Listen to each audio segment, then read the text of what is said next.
So I was reading Luke 7 today, and God gave me a thought, and so I wrote it down. So this is at the end of Luke 7, when Simon the Pharisee invited Jesus to go eat at his home. And while he was eating, a woman who was a sinner came in, and she had an alabaster box, and she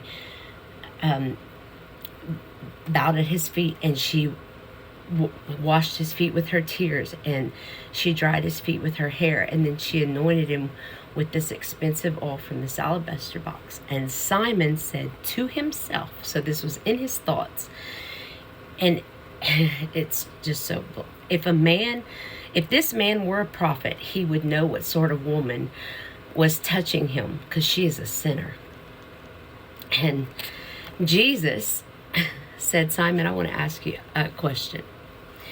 Because Jesus heard his thoughts, and he literally answered Simon. Simon never even realized that he had read his thoughts. He said, 2 men were in debt. One owed $50, the other owed $500. And he said, when the debt collector came, neither could pay, and the debt collector forgave both of them their debt.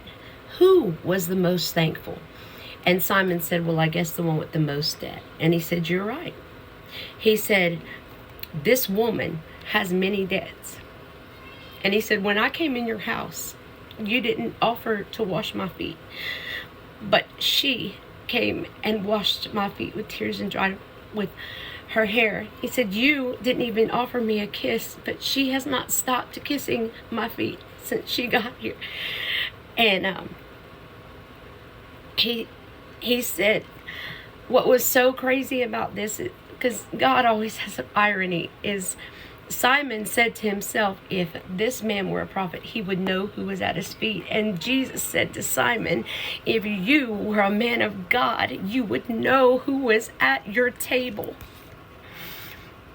All of us walk through this life, and this is my thoughts, well, or his thoughts, because I could never put this together like this, but all of us walk through this life in the presence of an omnipresent God, an omnipotent, all-powerful, and omniscient, all-knowing God, and because we cannot see him, we ignore him. It is only when we begin to acknowledge his presence in every area of our lives that he begins to allow our eyes to see that he has always been here and always been with us. Satan will try to deceive you of who you are. All he can do is cause chaos, confusion, and distractions. And as long as you focus on this world, the devil will do anything to keep you from aligning with God. Silence the noise of this world and give it all to him. Clear your thoughts and focus on him. Don't just talk. Listen. If you can't hear him, have you shut up all your worries? Have you given all of your worries to him? If you are still worrying, you're doubting, and you're still holding on. Worrying is because you do not trust me. You don't really think I can do it. And the devil feeds on worry and doubt. He will keep telling you, if you have to figure this out.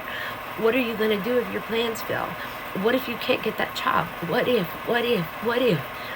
Oh, how the devil has a list of hypothetical what ifs. Shut him up. Give God all of your what ifs. Ask God. He already said, worry not about tomorrow, for tomorrow will take care of itself. Don't you see how I take care of my birds? They will go where I lead them. How much more would I take care of the creation I did not speak into existence, but formed with my own hands? If only you would let me love you.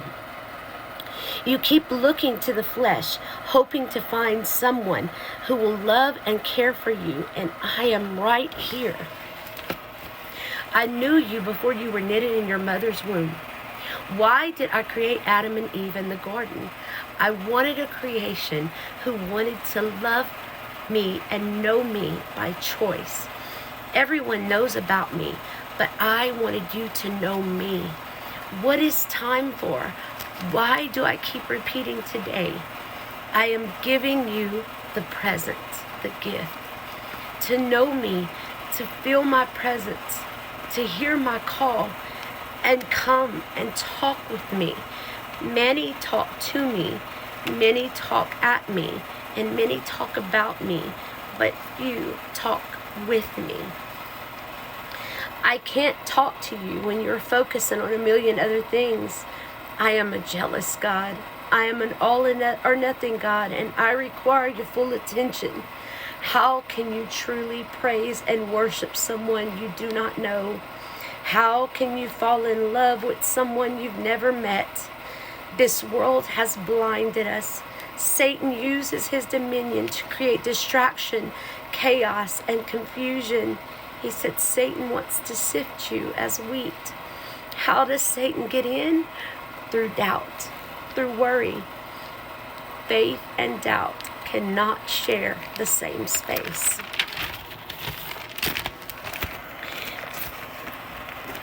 There is a quiet temptation that creeps in after trauma and survival, that keeps trying to convince you that you are on your own and you must carry everything yourself.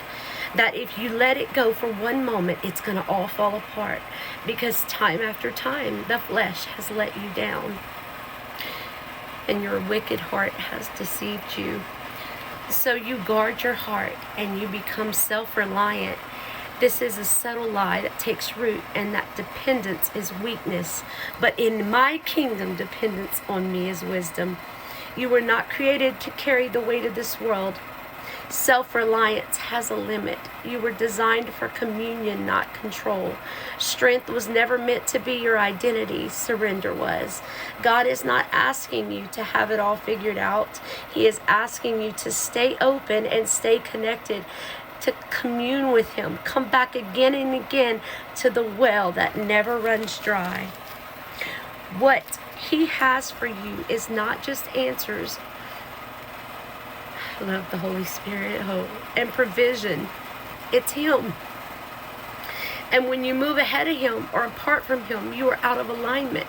But when you begin to move with him, the pressure lifts, the path clears, the striving ceases, because you are no longer pulling a weight that was not yours to carry. This is not weakness. This is worship. It says, God, I trust you more than I trust my own plans. Let heaven take its rightful place behind the wheel. When you begin to walk with God, you don't lose control because you recognize you never had it. God has the control, and it gives you the peace that passes understanding. Let the weight fall. Let the tension break. Trust in the Lord with all your heart, and lean not to your own understanding, but in all your ways acknowledge him, and he will direct your path. You were never meant to carry this weight. You were meant to be carried. You let others' words define you, but no human opinion makes you who you are, because only God is writing this story. You were created for purpose. His light exposes their lies. You are beloved. You are his. He created you because he has plans for you. Our free will choice, my way or God's way. Jesus is the way, the truth, and the life. And he said, God makes wise the simple. God does not call the qualified. He qualifies the called. Have a blessed day, and I hope this encourages you.